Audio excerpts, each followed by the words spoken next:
सत्ताय सविता ध्यम अग्नेर ज्योतिर्निचाय पृथ्व्याभरत। इस संसार विश्व ब्रह्मांड को उत्पन्न करने वाला, पैदा करने वाले, सृजन करने वाले जो सृष्टि करता है, ऐसे परमात्मा को जानने के लिए पहले बुद्धि योग अथवा सत्संग, तब मानस योग, मानस जप और मानस ध्यान, अग्नि की ज्योतियों का योग कर अथवा दृष्टि योग कर योग की इस दृढ़ भूमि को अपने अंदर अच्छी प्रकार धारण करें। परमात्मा ये सारे विश्व ब्रह्मांड को बनाए। आज तक वैज्ञानिक एक ब्रह्मांड का पता लगाया है और यह पता लगा करके दर्शाया है 6 महादेश 5 महासागर अवस्थित है यहाँ धरती पर। संत ने अपने अंदर में ध्यान करके करोड़ों ब्रह्मांड का दर्शन किया, करोड़ों ब्रह्मांड देखा। रोम रोम ब्रह्मांड मह देखा तुलसीदास, बिन देखे कैसे कोई सुन माने विश्वास। एक ब्रह्मांड नहीं है, करोड़ों ब्रह्मांड हैं।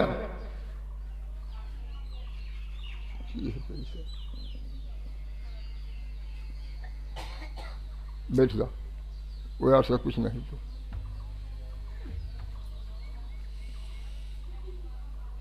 एक ब्रह्मांड का एक नायक सूर्य देख रहे हैं जो प्रकाश दे रहा है। एक ब्रह्मांड को चलाने वाले त्रिदेव हैं, ब्रह्मा विष्णु महेश। करोड़ों ब्रह्मांड है, उसको चलाने वाले भी तो त्रिदेव हैं, ब्रह्मा विष्णु महेश। वहाँ भी तो सृजन पालन और संहार का कार्य हो रहा है।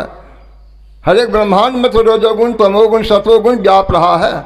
इसी तुनिगुण का तो प्रसार माया का संसार है। माया में तो 3 गुण ही है, रजोगुण है, सतोगुण है, तमोगुण है। रजोगुण से सृजन होता है, शरीर बनता है, संसार बनता है, किसी चीज़ की उत्पत्ति होती है। सतोगुण से उसका पोषण होता है, कुछ दिन ठहराव होता है। और तमोगुण का भी गुण लगा हुआ है, संहार भी होता जा रहा है। और यह क्रिया सबके शरीर में हो रही है। प्रत्यक्ष इसका प्रमाण देख लीजिए। काम वासना लिंग चक्र से उत्पन्न होती है। संतानोत्पत्ति का कार्य लिंग चक्र से होता है, जहाँ का देवता ब्रह्मा और सरस्वती है। ऊपर नाभि चक्र है, जहाँ विष्णु जी का वासा है। हम आप जो भोजन करते हैं, भोजन नली के द्वारा छोटी आंत से बड़ी आंत में भोजन का सामान जाता है और नाभि चक्र में वह पच करके रस तैयार होता है। उसी नाभि चक्र से 72 करोड़ नाड़ियाँ आपकी जुड़ी हुई है। रस संपूर्ण शरीर में वह भ्रमण करता है, आपके शरीर को ताकत देता है, जो पोषण का कार्य करता है, जिसको विष्णु बोलते हैं। तो विष्णु का वासा नाभि चक्र में शरीर का पोषण करता है। और साथ ही साथ उसके ऊपर हृदय चक्र है, जहाँ धड़कन चल रही श्वास प्रश्वास। यहाँ का अधिष्ठात्र देवता महादेव जी हैं, संहार कर रहे हैं तमोगुण वाले। धड़कन द्वारा जीवन समाप्त हो रहा है ना। क्षण क्षण पल पल समय सिरावे, नर तन दुर्लभ फिर नहीं पावे। एक क्षण श्वास जो निकल गया, उतना समय आयु घट गई, बढ़ नहीं गई, घट गई। 21,600 श्वास दिन रात में हमारी आयु घटती है। 1 घंटा में 900 श्वास निकल जाता है, आयु घट गई उतनी। 1 मिनट में 15 बार श्वास निकल गया, आयु उतनी घट गई। तो प्रत्येक श्वास के द्वारा शरीर के आयु का छीजन हो रहा है। शरीर तो बढ़ कर के तैयार हो गया, बच्चा से बूढ़ा हो गया, लेकिन इसमें निर्धारित समय जो है, कितने दिन के लिए शरीर बना है, उस समय टिका हुआ है। 100 वर्ष के 100 वर्ष, उसमें माइनस भी हुआ, बहुत गुजर चुका है। और बहुत कम दिन के लिए शरीर रहा है, और वह भी प्रत्येक क्षण आयु घट ही रही है। और मृत्यु के काल के गाल में हम हर क्षण जा रहे हैं।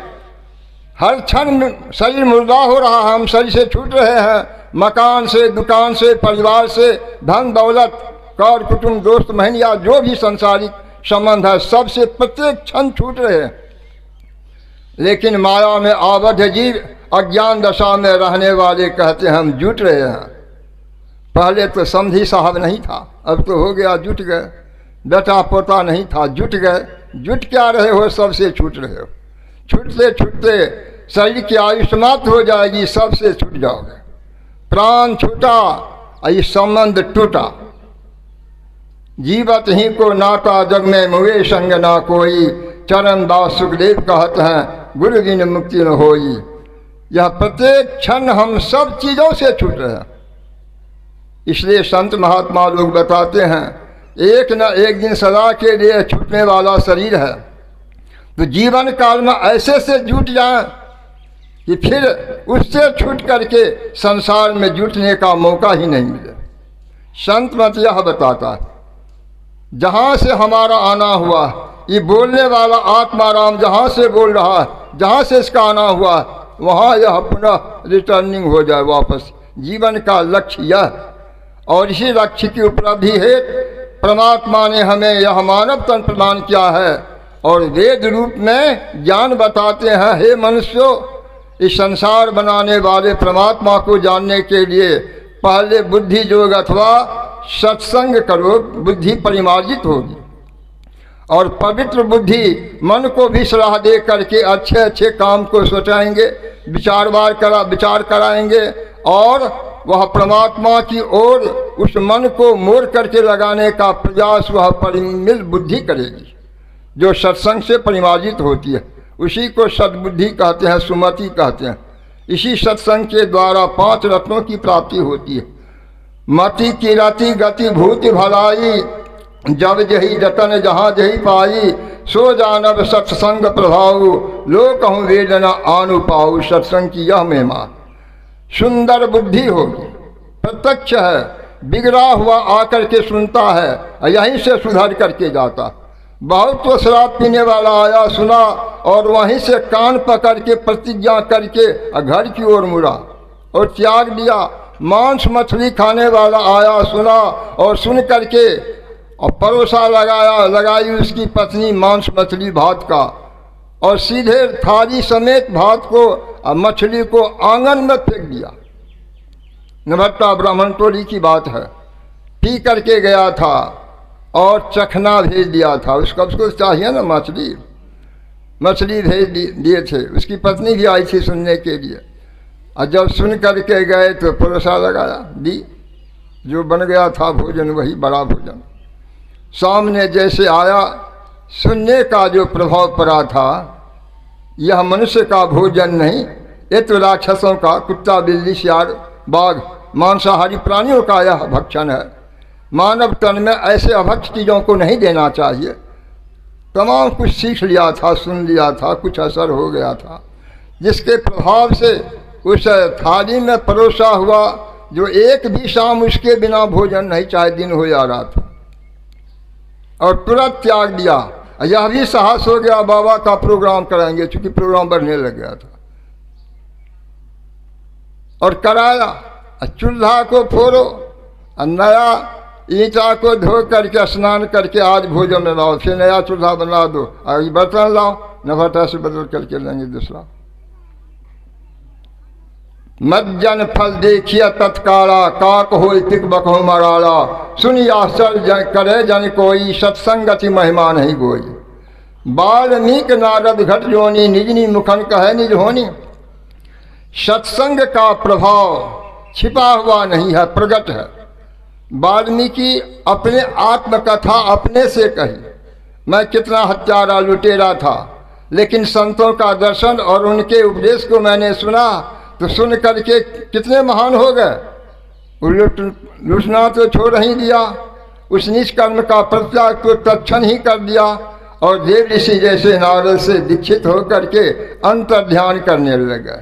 बाहर का जग नहीं बताया था नारद जी, यहाँ जाओ वहाँ जाओ, ये जग करो, राशि जग करो, वाजपेयी जग करो, अश्वमेध जग करो, यह तीर्थ करो, वह मूर्त देखो, ऐसी युक्ति नहीं बताई थी। उन्होंने अंतर की युक्ति बताई। अंदर में चलते चलते सब आवरणों को पार करके आवरण रहित परमात्मा को प्राप्त करके स्वयं परमात्मा हो जाओगे। अनात्म तत्व से परे आत्म तत्व को प्राप्त कर लोगे, ऐसा सद्ज्ञान बताए थे। ध्यान करके महान हो गए, महान संत हो गए, महर्षि वाल्मीकि हो गए। और रामायण को संस्कृत भाषा में, देव भाषा में उन्होंने वाल्मीकि रामायण लिखी। राम का जन्म तो त्रेता के तीसरे चरण में हुआ, और वाल्मीकि उससे पहले हुए थे और 10,000 वर्ष राम के जन्मने के पहले ही रामायण तैयार कर दिए। कहाँ पढ़ने के लिए गए थे? अनुभव ज्ञान है, ध्यान के बल पर अपने ज्ञान उपजता है। ये मस्तिष्क ज्ञान का छोट पुस्तकालय है और ज्ञान का खजाना है, विद्या यहीं से उपजती है और तब उपजी ही विद्या कागज में लिखी जाती है तो पुस्तक बनती है। किताब पहले नहीं है, किताब का ज्ञान पहले यहाँ मानव मस्तिष्क में, और वहाँ उपजता है और जैसा जैसा उपजता है वैसा वैसा लिखा जाता है। हर एक अक्षर का आकार प्रकार दिमाग में बना, और कैसे होगा, क कैसे होगा, ये 52 अक्षर कैसे होगा, 16 स्वर 33 व्यंजन और 3 संयुक्ताक्षर की उत्पत्ति कैसे होगी, इसकी उपज अपने अंदर में हुई, यह ज्ञान अपने अंदर में उपजा। तब कागज में पहले तो भोजपत्र पर लिखा जाता था, तार के पत्ता पर लिखा जाता था, कागज कलम का आविष्कार नहीं हुआ था। और यह तब किया गया जब लोगों का दिमाग थोड़ा कमजोर होने लग गया, स्मरण शक्ति घटने लग गई। नहीं तो प्राचीन काल में हमारे पूर्वजों की स्मरण शक्ति तेज थी और इस ज्ञान को सुन करके ग्रहण करते थे, इसलिए इस ज्ञान को श्रुति भी कहा गया। सुन करके जो ज्ञान होता है उसी को श्रुति कहा जाता है। आज तो अर्थ नहीं जानने के कारण श्रुति को बस चुटकी पर रगड़ता है, खैनी को श्रुति कहते हैं। शब्द का ज्ञान नहीं होने के कारण कुछ से कुछ अर्थ लगा देता। सुन करके जो ज्ञान ग्रहण होता है उसको श्रुति कहते हैं। ऋषि मुनि महात्मा जंगल में रहते थे, इच्छा रखने वाले जिज्ञासुगण आत्म तत्व को अध्यात्म को जानने के लिए जाते थे तो सुनाते थे, सुनते थे और सुन करके याद कर लेते थे।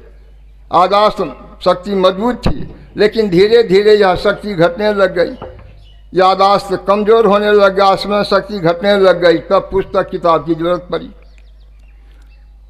तो घसक गया है दिमाग या कमजोर हो गया तो वहाँ से लो ज्ञान, वह भी किसी का लिखा हुआ है, ज्ञान उपजा है, किताब में लिखा है, फिर वहाँ से यहाँ लो, इसको मजबूत करो।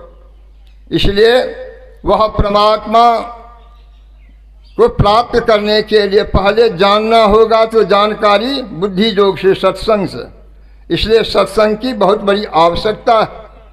सत्संग को पाकर के नीच से नीच का उद्धार हुआ, वाल्मीकि का उद्धार हो गया, डाकू अंगुलीमाल का उद्धार हो गया, पक्का साधु हो गए, डाकू से साधु हो गए। एक चोर था, जा रहा था चोरी करने के लिए, रात का समय था, सामने में किसी बाबा की कुटिया थी।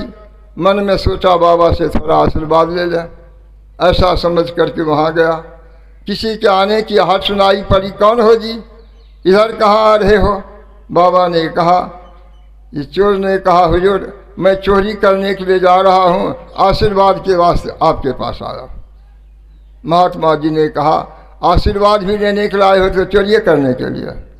और चोरी करने का आदेश देते हैं बाबा लोग।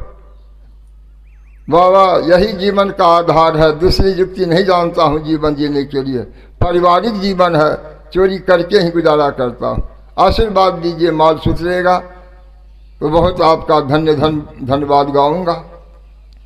महात्मा जी ने कहा, चोरी का तो आदेश नहीं है, न आशीर्वाद भी नहीं देंगे। तब मेरे एक उपदेश का तू पालन कर। कहा, सरकार उस चोरी करने के अतिरिक्त जितना कहिएगा सब सिरोधार्य होगा, लेकिन उसको छोड़कर। कहा ठीक है। उपदेश में बताया कि सत्य बोलना, दिमाग में बैठा लिया, वह चला राजमहल के अंदर। तो राजा लोगों के हाथों पहरेदार रहता है, एक पर एक। पहले पहरेदार ने रोका, ऐ जी तुम कौन हो, कहाँ जा रहे हो? उसने तो शर्त कर लिया था गुरुदेव के वचनों को, जो सत्य बोलना, तो झूठा कैसे कहेगा? जो था कह दिया, मैं चोर हूँ, राजमहल में जाता हूँ। पहरेदार को हुआ ऐसा ढीठ होकर के तो कोई चोर नहीं कह सकता, यह तो राजा का कोई अपना आदमी है, इसको मैंने फटकार करके रोका है, मेरे से अपराध हुआ। हाथ जोड़ लिया, महाराज आप जाइए, यह शिकायत राजा से नहीं कहना कि ये रोके थे आपका पहरेदार। आगे बढ़ा, दूसरा पहरेदार था, रोका, ऐ जी तुम कौन हो, कहाँ जा रहे हो? कहा मैं चोर हूँ, और महल के अंदर जा रहा हूँ। वह भी सोचा ये निकटवर्ती राजा का कोई होगा, चले जाइए, यह शिकायत राजा से ना कहिएगा रोकने का। तीसरा पहरेदार रुका, उसके भी साथ यही व्यवहार। तीनों को पार करके चले गए राजमहल। जो जो कीमती सामान था, धान चावल लेने के लिए नहीं गया था, वह तो बहुत बहुत बहुमूल्य चीज लेगा ना। सोना चांदी हीरा जवाहरत जो भी बहुमूल्य पदार्थ मिला सब को लेकर झोला भर गया, वापस आया। पहरेदार लोग तो थे ही, बड़े स्वेच्छा से जाने के लिए आदर के साथ, क्योंकि राजा साहब के पास गए हैं, उपहार में दिए होंगे। खुशी खुशी निकल करके घर चले गए। घर में इस बात को समझाने लग गए, भजाने लग गए। गुरु महाराज के पास गए आशीर्वाद के लिए, तो दर्शन हुआ और एक उपदेश का पालन करने के लिए कहा, तो मैं उसको मान लिया। तो राजमहल में जाने के लिए पहरेदार भी छूट कर दिया, और उधर से आए भी तो माल का कोई ताकीक नहीं किया कि कौन चीज़ कहाँ लिए जा रहा है, कोई देखभाल नहीं, स्वतंत्र कर दिया। एक सत्य बोलने का उपदेश सुनकर जीवन में उतारने का यह लाभ हुआ। तो हुजूर के पास जो बहुत उपदेश है और सुन करके जीवन में उतार लूँगा तब कितना लाभ होगा। उसी समय वहाँ चला गया बाबा के पास। हुजूर और जो उपदेश देना है देने की कृपा करें। तो संत लोग तो उदार हृदय के होते हैं, वो देने में कोर को कसर थोड़े करते हैं। लेने वाले के पास पात्र ही नहीं है, ठहराने का बर्तन ही नहीं है। नहीं तो रात दिन कहते रहेंगे, थोड़े सपने को है या महीनों कहते रहेगा। तो जहाँ ब्रह्मांड से ज्ञान उपजता है तो ज्ञान की उत्पत्ति होती है। मुंह क्या है, बैखरी बाणी, बाणी बिखर जाती है, ये होरन है। अब बनता है शब्द अंदर में, और नाभि चक्र से शब्द बन करके मुखारविंद ये बैखरी वाणी से निकल जाती है। 4 प्रकार की वाणियों में से एक बैखरी वाणी भी है, बिखर जाती है। बहुत दूर तक प्रचार प्रसार होने लग जाता है, बहुत दूर तक आवाज़ें जाती है, शब्द का संचार होता है। बहुत सुनने वाले को भी समझने और उद्धार होने का आधार बन जाता है संतों के विचार। तो बहुत उपदेश उन्होंने दिया, सबको धारण कर लिया। सवेरा हुआ, रात से तो बहुत कुछ निकल गया था महल से। राजा ने मंत्री को आदेश किया, संपूर्ण नगर में खबर फैलाओ, सभी चोर को जमा करो, क्योंकि पुलिस के पास और राजा लोगों के पास इलाके के बदमाश का नाम सब तो लिखा रहता है ना। क्षेत्र में कौन कौन है, बदमाशी करता है, चोरी करता है, दुश्मनी करता है, बहुत बहुत बातें जो है वो सब दर्ज रहता है। तो दरोगा साहब के पास होता है ना, और राजा के भी पास होता है इलाके के बदमाशों का नाम। सब चोर को जमा करो। सब चोरों को कहा गया, सब चोर सवेरे हाजिर हो गया। ये भी था, एक एक करके बारी बारी करके सब चोरों से पूछा, तू चोरी किया है, तू चोरी की है? महल से बहुत सामान उठ गया। हुजूर मैं नहीं आया था, मैंने चोरी नहीं की, मैंने चोरी नहीं की। सब नहीं नकारात्मक शब्द का सबों ने उत्तर दिया। अंतिम में इसको पूछता है, तू चोरी किया है जी? हाँ सरकार, मैं चोरी की है, राजमहल में मैं चोरी की, और वैसे नहीं कि आपके पहरेदार को बताते हुए चोरी की। पूछिए, सब पहरेदार को बताते हुए, जगाते हुए, समझाते हुए, न जाने के समय में रुक सही परिचय जो था बता दिए हुजूर। मैं आने के वक्त एक बाबा से मिला था, बाबा ने सत्य बोलने का मुझे उपदेश दिया। मैंने उनके वचनों को शिरोधार्य कर लिया, हृदय से स्वीकार कर लिया और जीवन में उतार लिया। इसलिए इन समूह के परिचय पूछने पर आपके पहरेदार ने जो परिचय पूछा मुझसे, मैंने सही परिचय देते हुए ये सब छूट कर दिया। साहब का कोई अपना आदमी है, तब जो सामान देने का था लेकर के सरकार चले गए। इतना ही नहीं, एक ही उपदेश नहीं, हुजूर के पास जाकर के बहुत से उपदेशों को ग्रहण कर लिया। राजा को असर हो गया। इतना बड़ा ईमानदार और सच्चा आदमी को तो राज में जरूरत है। ये बेईमान शैतान से राज चलने वाला है। राज का विकास होगा और प्रजाओं को सुख मिलेगा। प्रजाओं को संतुष्ट करने के लिए, सुखी संपन्न बनाने के लिए नेता या इस विभाग के राजनीति क्षेत्र में जितने भी कार्य करता है कर्मचारी हैं, सबको ईमानदार और सच्चा बनने की आवश्यकता है। इसलिए पूज्य बाबा देवी साहब कहा करते थे, जिस क्षेत्र का अध्यात्म स्तर ऊंचा होगा वहाँ की सामाजिकता पवित्रता होगी, उसमें लोग सदाचारी होंगे और सदाचारी लोगों में नैतिकता का गुण आएगा, मॉरलिटी बढ़ेगी, वहाँ नैतिकता का उत्थान होगा तो वहाँ के वासियों के भी जीवन में उन्नति होगी, उत्थान होगा, देश का कल्याण होगा। एक एक व्यक्ति के समूह को परिवार, फिर समूह का रूप समाज, और वही एक देश और संसार कहलाता। तो हर एक आदमी के विचार जब सदाचारिता से, शिष्टाचारिता से, शिष्टाचारिता से भर जाएगी तो उसका जीवन कितना पवित्र हो जाएगा। हर एक लोग पवित्र हो जाएंगे, हर एक का विचार पवित्र हो जाएगा, आचार विचार व्यवहार कर्म सुधर जाएगा, सभी आचरणशील हो जाएंगे, समाज में एक भी बदमाश नहीं रह जाएगा। संत मत गारंटी देता है, संत मत के नियम को पालन कर ले, अक्षरशः अपने जीवन में उतार ले, कोर्ट कचहरी और थाना पुलिस की आवश्यकता नहीं होगी। गुरु महाराज कहा करते थे, उचित अनुचित को सब समझता है, लेकिन उचित उचित में रहे, अनुचित नहीं करें, दूसरों के धन के प्रति लोभ की आंख नहीं दिखावें। कोई झगड़ा है किसी समाज, किसी परिवार में, किसी देश में, एक दूसरे का छीनने के वास्ते आज रात दिन युद्ध हो रहा है, मारे जा रहे हैं, उन लोगों का क्या हाल होता होगा। बाल बच्चे रोते होंगे, परिवार सब रो रहा है, खाने पीने के लिए मर रहा है देश वाला। ऐसा निर्दयता कहाँ से, अज्ञानता कहाँ से, सत्संग के अभाव से। जबकि सद्विचारियों के संग में बैठता हुआ देश वाला, यह भ्रष्टाचार, दुराचार, अनाचार जो प्रतिदिन बढ़ता जा रहा है, यह देखने और सुनने को नहीं मिलता, लेकिन आज तो देखने और सुनने को ही मिल रहा है। आप अखबार में पढ़ेंगे तो ऐसा हो गया, उस खुशखबरी सुने हैं, कभी देखे हैं उसमें, दुख से भरा हुआ। ऐसा क्यों? इसी ज्ञान के अभाव के कारण। उचित नीति को जाने, 3 नीति आपके यहाँ है।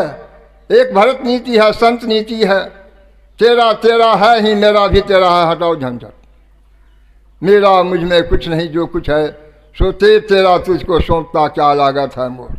ये तो उदार नीति है, तेरा तेरा है मेरा भी तेरा है।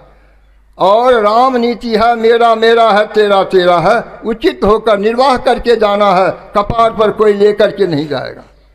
कबीर धन संचय करो जो आगे का हो, सिर पर बांधे मोटरी जात में देखा कोई। जब कपार पर बांध करके मोटरी कोई नहीं ले जाता है, अनुचित ढंग से संग्रह करने की क्या जरूरत है? तब संग्रह में से क्या पैसा आ जाएगा? कौड़ी नाही संग करो रन जोड़ के, अरे हारे पलटू गए हैं राजा रंग लगोटी छोड़ के। ऊंचे बैठ कचहरी न्याय चुकावते, असो माटी मिल गए नजर नहीं आवते। तू माया धन धाम देख मत भूल रे, बिना चार का रंग मिलेगा धूल रे।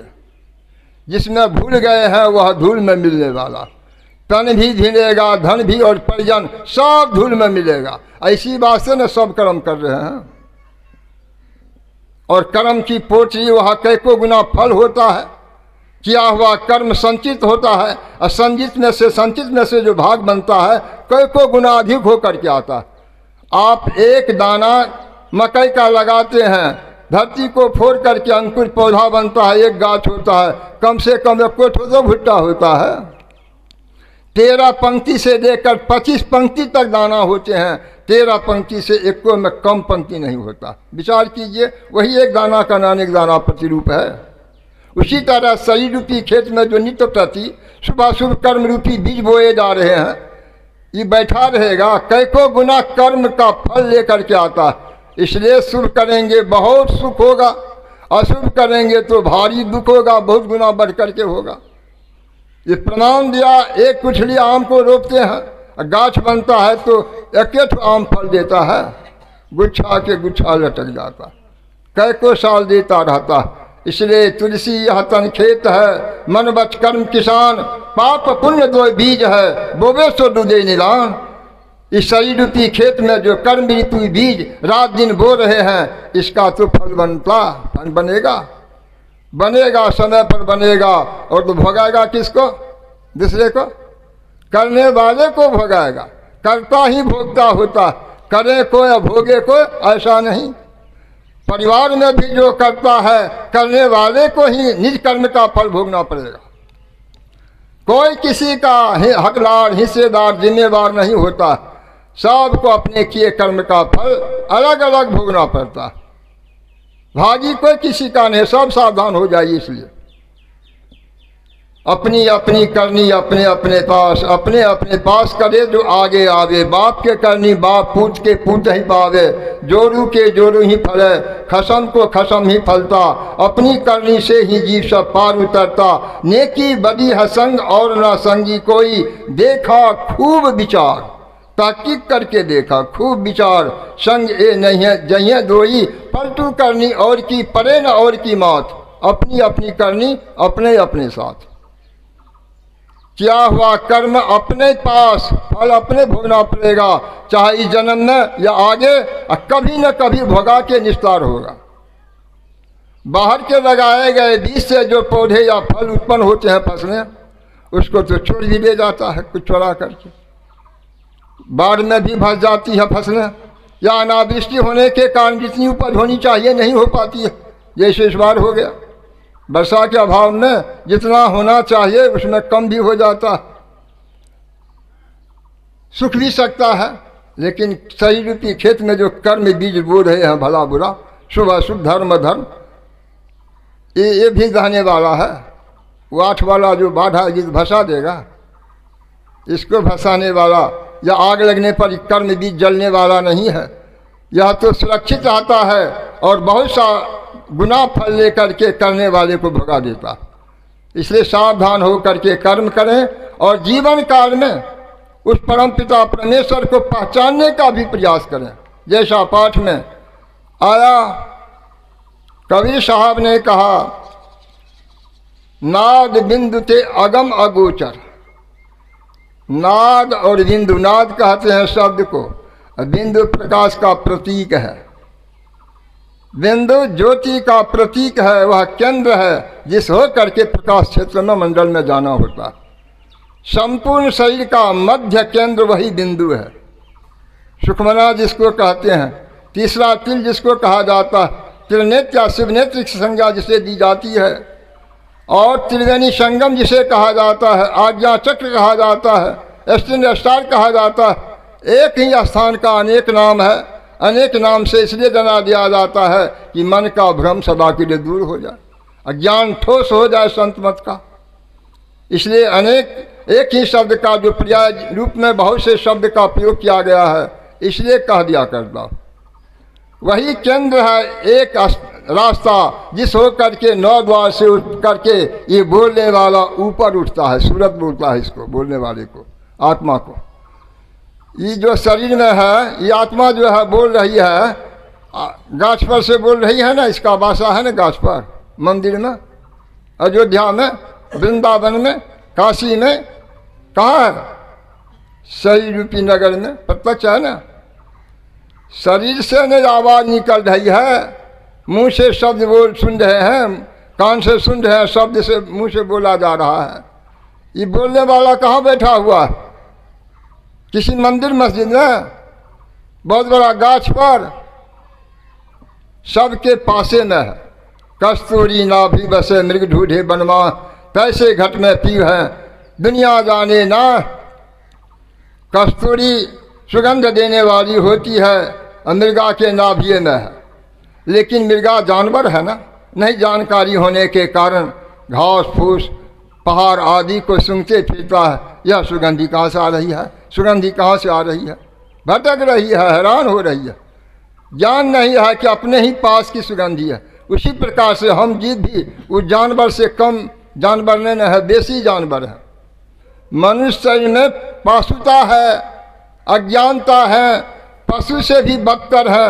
उस शांति रूप परमेश्वर या आत्मा को जानने के लिए हम लोग कहाँ कहाँ भटक आते हैं। कौ के जात प्रयाग बनारस, कौ मथुरा वृंदावन धावे, कौ के पुष्कर हो पंचतीरथ, कौ गंगा कुरुक्षेत्र नहावे, कौ गया जगन्नाथ दौड़ हो दौड़ जो द्वारिका लहावे। सुंदर वित्त गरु घर माही, बाहर ढूंढत क्यों करी पावे। सुंदरदास जी महाराज कहते हैं वस्तु तुम्हारे अंदर में है और खोजने के लिए बाहर कहाँ कहाँ भटकते हो, थोड़ा ही मिलेगा। वहाँ जो खोजने के लिए जाते हो जिस चीज़ को, वहाँ है ये न है, वहाँ मिलेगा क्या? वहाँ खाली है, वैसे लौट के चले आओगे। मूल तत्व आपके अंदर में, ये बोलने वाला मूल तत्व है शरीर का, और इसी का विभू रूप परमात्मा कहलाता है, अनुरूप उसी का अंश जीवात्मा कहलाता है। माया के अधीनता के कारण उसी प्रभु का अंश जीव की संज्ञा जीव कहा जाता है। और जब माया के सारे आवरण इस आत्मा पर से, बोलने वाले पर से हट जाएगा तो स्वयं यह तो परमात्मा ही है। आकाश पहले भी था, 2 दिन पहले, ये सजावट के पहले सुन आकाश यहाँ पर जहाँ बैठे हुए हैं, ये पंडाल टांग दिया है, पटाकाश पर लगा दिया है कपड़ा का, पट कहते हैं कपड़ा को। ये कपड़ा डाल दिया गया ऊपर से आच्छादन, इसके अंदर का जो शून्य अनुभव कर रहे हैं इसको क्या बोल देते हैं? पटाकाश। ये पट के अंदर का आकाश, उसी शून्य आकाश में ईंटा दीवार से कुछ क्षेत्र को घेर देते हैं, वो जाता है मठाकाश, मकान के अंदर का आकाश। वो बाहर के आकाश और मकान के अंदर का आकाश, बाहर के आकाश, इस पंडाल के अंदर के शून्य, कोई अंतर हो है? कुछ अंतर नहीं है। रूप दे दिए, नाम अलग हो गया। कपड़ा से ढक दिए, पटाकाश हो गया। ईंटा पत्थर से कुछ जगह को घेर दिया, मठाकाश हो गया। मकान के अंदर का शून्य। घड़ा बना दिया, घड़ा के अंदर का आकाश, घटाकाश। और जब वह सब आवरण हट जाए, रूप हट जाए, तो नाम भी मिट जाएगा। और नाम रूप के परे आप स्वयं हैं। नाम रूपातीत रोज पढ़ते हैं।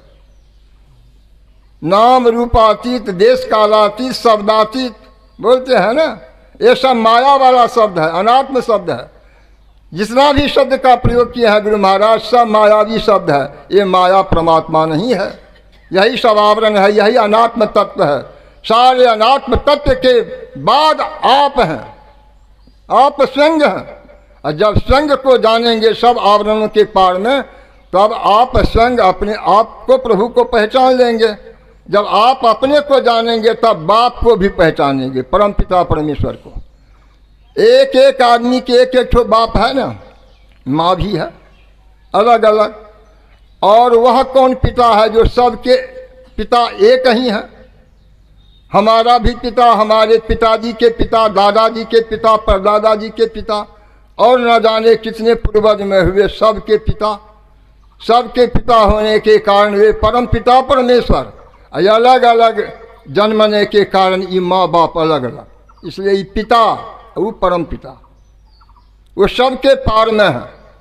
उसी पार से हम इस पार में आए, यहाँ जीव कहला गए, फिर पार करेंगे स्वयं परम पिता परमात्मा। शांति पर में भीष्म पितामह ने लिखा है, कहा है, प्रकृति के आवरण से आवरणित अंश को जीव कहा गया, जिसके ऊपर स्थूल सूक्ष्म कारण महाकारण 4 जड़ का आवरण है, आच्छादन है, जो अंतर साधना करके सभी आवरणों को पार कर जाता। एक भी आवरण पर्दा आच्छादन नहीं रहता तो स्वयं वह परमात्मा। सारे आवरण पार, नहीं के दरबार में ही का बाजार। सारे आवरण में, और रोज पढ़ते हैं ना, सत्य शब्द धर कर चल मिलन, आवरण सारे पार में। तो सबके पार में तो परमात्मा परम पिता परमेश्वर हैं। और इस पार में क्या है? इस पार में उन्हीं की बनाई हुई माया का विस्तार है। इसलिए माया के विस्तार में एक भी तत्व ईश्वर नहीं, और नहीं जो ईश्वर है उसी को लोग अज्ञान दशा में भजने के लिए जाता है। जन्म मनसान मनुते एनाहुर मनोमतम तदे ब्रह्मत्वम विधि निरम जजिलम उपासते। यह मन किसका विचार करता है? जो देखा सुना है, इंद्रियों के द्वारा संग में रह करके मन जो जो जानता है, तो उसको तो वही ईश्वर है। मन जो सोचता विचारता है वह तो माया को सोचता विचारता। माया मंडल में इसका स्थान है, माया के परे इसकी जगह नहीं है, इसका भी क्षेत्र है, आगे नहीं इसकी पहुँच है। तो मन के द्वारा विचारा हुआ ब्रह्म नहीं है, बल्कि मन में सोचने की शक्ति, मनन करने की शक्ति जहाँ से आती है वह ब्रह्म है। ये मन कुछ सोचता है तो किसी के शक्ति लेकर ना, हाथ उठता है तो किसी की शक्ति से ना, चेतन की धार, चेतन की शक्ति से हाथ में है तो ये उठ रहा है, पैर चल रहा है, मुंह बोल रहा है, आँख देख रही है, सभी इंद्रियाँ कार्यरत है चेतन शक्ति के पसार होने पर। और चेतन शक्ति सिमट करके अंदर हो जाए तब तो नमूना में देख लीजिए, सुषुप्ति अवस्था में, गहरी नींद में आपके चेतन की धारा सब जगह से सिमट करके हृदय चक्र में धड़कन क्रिया वाले स्थान में चला जाता है। बस 14 इंद्रियों में से एक इंद्रियाँ चित्त काम करती है, 13 इंद्रियाँ स्थगित। गहरी नींद में आप सुख का आनंद ले रहे हैं, सुख में हैं। उस समय मन कुछ सोचता है, गहरी नींद में मन सोचेगा तो नींद होगी, और नींद नहीं होगी तो पागल हो जाइएगा। मन जब तक सोचता है, विचारता है, नींद नहीं होती है। और मन जब अपना काम छोड़ देता है, फट से नींद आ जाती है। ये नमूना है, नमूना संत मत का नमूना है। गुरु महाराज कह दिए, समझा में ही रखा नमूना, बात है सत्य हित की, करके देख लिया नमूना। और यह बात सत्य है और सबके कल्याण हित की जो है, भलाई के जो है, सब सुनिए, सब दर्जे के लोग सुनिए, सब संप्रदाय को वाले सुनिए। मैं तो संप्रदाय और जाति ने सूर्य से नहीं जाना, बचपने काल से नहीं। ये सब विखंडित करने वाला 5 तत्व का शरीर है, मिट्टी जल अग्नि हवा आकाश। ये कौन कौन जाति के हैं मिट्टी? ब्राह्मण क्षत्रिय वैश्य शूद्र, कौन है वो मिट्टी? है किसी जाति का, किसी वर्ण विशेष का? जल, ये किसको, किस वर्ण में रखिएगा? जल को, अग्नि को, हवा को और आकाश को। उसी 5 का मसाला न शरीर है। 5 तत्व यह अधम शरीर, पंचभौतिक शरीर। तो जब 5 तत्व से, 5 मसाला से बना हुआ संसार का अंश यह शरीर है, ये शरीर का कौन जात हो गई, कौन संप्रदाय है? ये है। और इसमें बोलने वाला जो है वो साधारण का अंश नहीं, परमात्मा का अंश है, परमात्मा से आया। तो परमात्मा की कोई जाति और संप्रदाय नहीं होता है, तो हम लोगों का कहाँ से आ गया ये सब झंझट? कहाँ से बखेरा आ गया जिसमें बंध गए हैं? हम फलना जाति, हम फलना संप्रदाय के, रामानंदी, कबीर पंथी, पलटू पंथी, नानक पंथी, दरिया पंथी। संत लोग अपने जमाने में मत नहीं चलाया, पंथ और संप्रदाय की स्थापना नहीं की। उनके शरीर छूटने के बाद उनके अनुयायी ठीक ठीक उन संतों के विचार को नहीं समझने के कारण अपने अपने गुरुदेव के नाम पर पथ खड़ा कर दिया, जो बहुत नाम से जाना जाता है।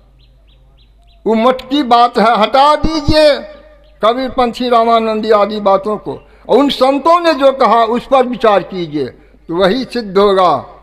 परमात्मा एक है और वहाँ तक जाने का रास्ता एक है, बाहर नहीं, अपने अंदर में है, और दोनों आंखों के बीच होकर के। साफ खुलासा बात है, दोनों आंखों के मध्य जाने का रास्ता है। न नाक के द्वारा जानेंगे, न कान के द्वारा जाएंगे, बल्कि जाने का एक ही मार्ग है जो गुप्त है, और 9 द्वार प्रकट है। 9 द्वार है न प्रकट नीचे। और ईश्वर के दरबार में शांति के पास जाने के लिए, शांति स्वरूप को प्राप्त करने के लिए, सच्चा ज्ञान और स्थान पर पहुंचने के लिए मार्ग एक है जो गुप्त है, छिपा हुआ। उसी छिपे हुए गुप्त दरवाजा को खोलने के लिए संत मत में दीक्षा ली जाती है, और संत मत खोल के बता देते हैं कि सब तरफ जाने का जब रास्ता इसी शरीर में है। आँख के द्वारा रूप जगत में, कान के द्वारा शब्द तरफ, नाक के द्वारा गंध में, जिह्वा के द्वारा स्वाद में, त्वचा के द्वारा स्पर्श में, ये 5 विषय का पसार संसार है। तो संसार को जानने के लिए आप ही के अंदर में 5 ज्ञान इंद्रियां हैं, 5 कर्म इंद्रियां हैं काम करने के लिए, और 4 अंदर की इंद्रियां हैं सूक्ष्म शरीर की। ये 14 इंद्रियां जो हैं, उसमें से एक ही मार्ग है जो दोनों आँखों के बीच का रास्ता है। वह अपना धाम, अपने आप को पहचान वाला मार्ग है, इसलिए वह मध्य मार्ग है, मध्यम मार्ग।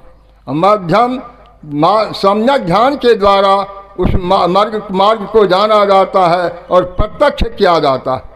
दोनों नैनों बीच सन्मुख एक टक देखत रहो, आप ही वह बिंदु धर के पट गिरा निरखत रहो। ऐसे परम प्रभु सर्वेश्वर जो संसार को बनाया है, उसको जानने के लिए ये बुद्धि योग सत्संग की बहुत बड़ी आवश्यकता है।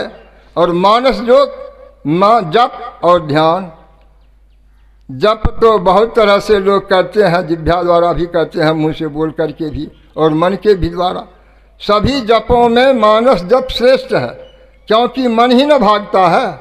मन ही अनेक प्रकार के विचार सोचता है, विचार करता है। उस मन को ही नाम का काम देना है, मन को बस में करने के लिए। भगवत नाम जो गुरु महाराज दिए हैं, 2 अक्षर का वर्णात्मक नाम, उसको मन से जपना है और मन पर बुद्धि से को रखवाली रखना है कि मन जप करता है और कि जप को छोड़ करके कहीं गप तो नहीं करने लग जाता। ये निगरानी कौन करेगा? जाप करेंगे आप और निगरानी करेगा दूसरा नौकर, परिवार का और लोग, समाज और कर कुटुंब। स्वयं आपको रखवाली करनी होगी। किससे रखवाली करेंगे? मन से परे बुद्धि है, बुद्धि से रखवाली कीजिए। मन जप करता है कि गप में चला गया, और जप में चला गया तो हटाइए, फिर गप में चला गया तो जप में लगाइए। इस तरह से लगाते लगाते वह मन थकेगा, जप में लगेगा, और जप करते करते मन थकेगा। आप अपने बाँह को हरदम ऐसे करते रहिए, करते करते क्या होगा? बाँह थक जाएगी, स्वतः स्थिर हो जाएगी, आराम करना चाहेगी। पैर चलते चलते थक जाता है, विश्राम चाहता है ना, थकावट होती है ना, तान तन से सही से काम करते करते थक जाते हैं, बिछावन पर लेटने की इच्छा होती है, सो जा, आराम कर। उसी तरह बहुत इंद्रियों में से एक इंद्रियां मन भी है, यह भी अपना काम करते करते थक जाएगा। नाम जपते जपते थक जाना, थकाना ही तो है, इसको अपने अंदर से हटाना है। यही तो शैतान है। मन नहीं पकड़ा जाए बहादुर जवान है, करत है खुरखुंड बड़ा शैतान है। ऐसा यार हरीफ रात मन हलक में, अरे हारे पलटू उड़ता कोस हजार पंख बिनु पलक में। बिना पंख के पक्षी है, रात दिन उड़ता रहता, अक्को क्षण स्थिर रहता। बस जब तक गहरी नींद है, सुसुप्ति अवस्था, तब तक आपको कुछ देर चैन रहने देता। और फिर जागृत जीव आँख में आया, हृदय से उठ करके आँख में हाय हाय शुरू हो गया। मन राजा बन करके अब इंद्रियों और शरीर को चलाने लगता। ये सब का राजा मन है। इसलिए इस मान राजा को बस में करना, इस मन को बस में करने के लिए वही जप है। पहले थकावट थकाने के लिए, और दूसरा है रूप का ध्यान, स्थूल ध्यान। ये श्रवणोपासना है, मोटी उपासना है, मजबूत करना जरूरी है। आधारशिला को मजबूत किए बिना ये इमारतें नहीं खड़ी हो सकती है और टिकाऊ नहीं हो सकती है। मकान बनाने के पहले लोग नींव डालते हैं ना, आधार। जितना मजबूत उस पर बनाया गया मकान, उतना ही टिकाऊ और मजबूत होगा। उसी तरह भक्ति को मजबूत करने के लिए और परमात्मा रूपी छत को प्राप्त करने के लिए आवश्यकता है आधार मजबूत हो जाए, मानस जप हमारा ठीक ठीक हो जाए। मानस जप जब हो जाएगा तो मानस रूप को, वह रूप को ध्यान करने में मदद करता। नाम जो है नामी को सामने में खड़ा कर देता। नाम का गुण है रूप को पहचान कराना।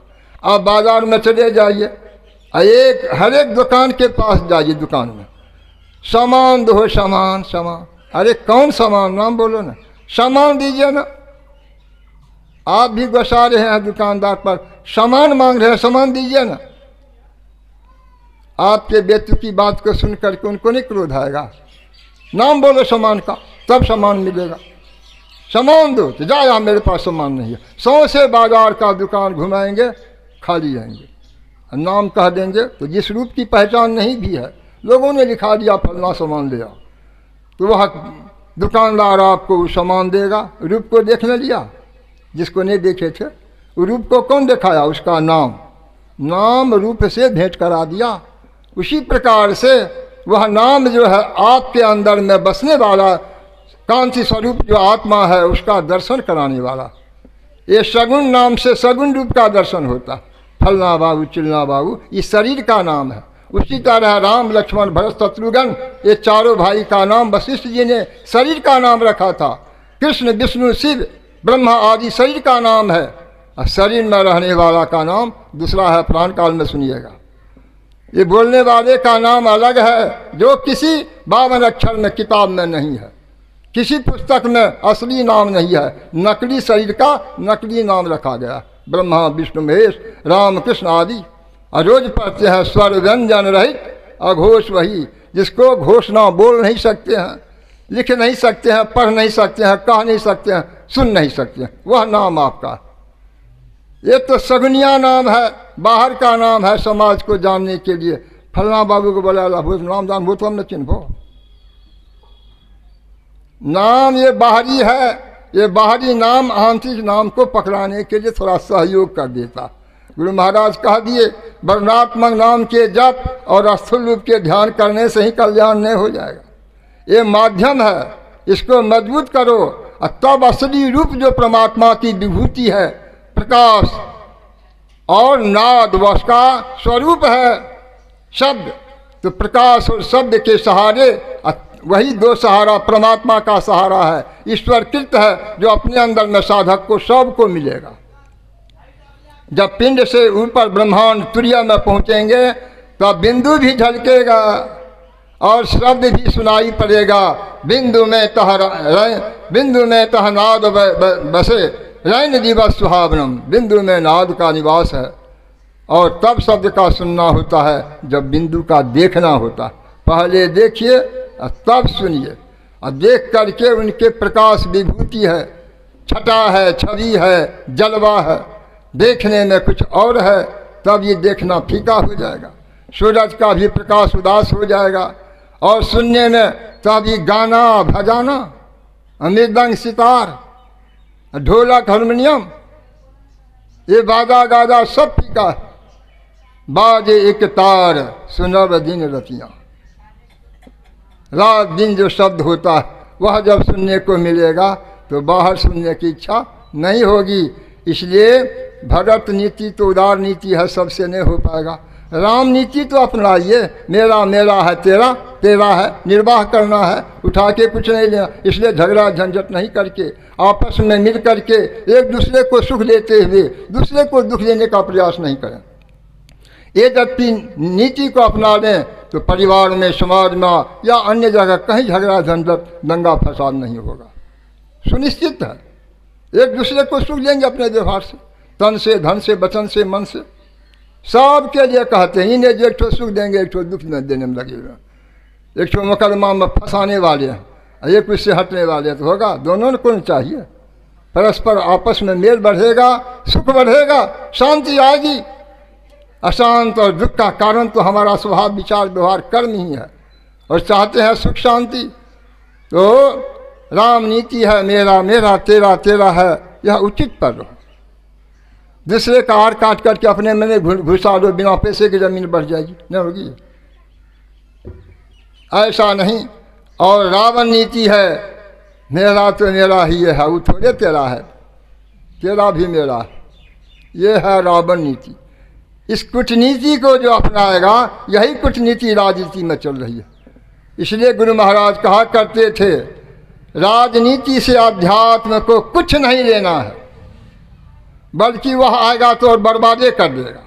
और जहाँ जहाँ ये राजनीति घुसी है अध्यात्म में भी, वहाँ देख लीजिए तमाशा हो रहा। जिस ज्ञान को गुरु महाराज बहुत बड़ी कठिन तपस्या करके अपनाए और हम लोगों के बीच में उदार हृदय से प्रचार करके हर एक के अंदर में प्रवेश कराने की कृपा किए हैं, आज इतनी बड़ी पवित्र संस्था को हम लोग पद के लिए, महंतियाई के लिए, आचार्य बनने के लिए क्या क्या कर रहे हैं। जोगी जति तपी सन्यासी आप में लड़िया, कहे कबीर सुनो भाई साधु, शब्द गहे सो तरिया, अनगढ़िया देवा कौन करे तेरी सेवा। परमात्मा को तो कोई जानता नहीं है, परमात्मा की भक्ति तो बुझता नहीं है। आचार्य के वास्ते और पद के वास्ते इतनी पवित्र संस्था में दंगम दंगा और ये मदद करने वाला हम सत्संगी प्रोग्राम ले लेते हैं, चंदा करके जमा करके और सब टंगा देते हैं। ऐसे विभेद करने वाले के तो पास नहीं जाना चाहिए और एक पैसे का मदद नहीं करना चाहिए। जो पवित्र संस्था को फोड़ फाड़ करके अपने आचार्य पद के वास्ते मर रहा, संत मत में ये दाग और दोष लगा रहो, ऐसे पवित्र संस्था पर तो दोष लगने वाला है नहीं। गुरु महाराज बहुत को तैयार करके गए जिसको असली ज्ञान घुस गया है वह किसी के बहकावे में थोड़े पड़ेगा, किसी आचार्य के फेरे में थोड़े पड़ेगा। गुरु महाराज, संत श्री बाबा, साहिब बाबा, निकटवर्ती सब शिष्य थे, बहुत कुछ करके गए, बहुत कुछ दे करके गए। लीजिए संत मत का गहरा ज्ञान, बाहरी बातों को हटा करके आंतरिक लीजिए और नीति नियम से रहिए। समय हो चुका, चूँकि समय के मुताबिक सत्संग का कार्य स्थगित होगा, फिर अपराह्न काल से आप लोगों की सेवा की जाएगी और 2 दिवसीय सत्संग का लाभ आप सभी ग्रामीण निवासी इस पावन नगरी के सत्संगियों को, धर्म प्रेमियों को सौभाग्य जगह है आपके पावन नगरी हमारी दुर्गा साहब के यहाँ उनकी माता श्री के विशेष आग्रह और उनकी विशेष हार्दिक इच्छा जो सत्संग करा दें। कितनी पवित्र इच्छा है। यही इच्छा जब कि शरीर छोड़ने के समय यही परम गति की ओर ले जाती है। वासना पवित्र है, इच्छा पवित्र है, पवित्र इच्छा पवित्र धाम पर पहुंचाती है। इसलिए पवित्र भावना ने इस रूपरेखा को दे करके सत्संग सुनने का लाभ और अपने द्वारा अपना लाभ, परिवार का, समाज का, इलाके के कल्याण के वास्ते ये 2 दिवसीय ज्ञान जग का आयोजन रख करके बहुत बहुत साधुवाद और धन्यवाद का काम किया। इसी शब्दों के साथ वाणी में विराम देना चाहूँगा। बोलिए श्री सद्गुरु महाराज की जय। श्री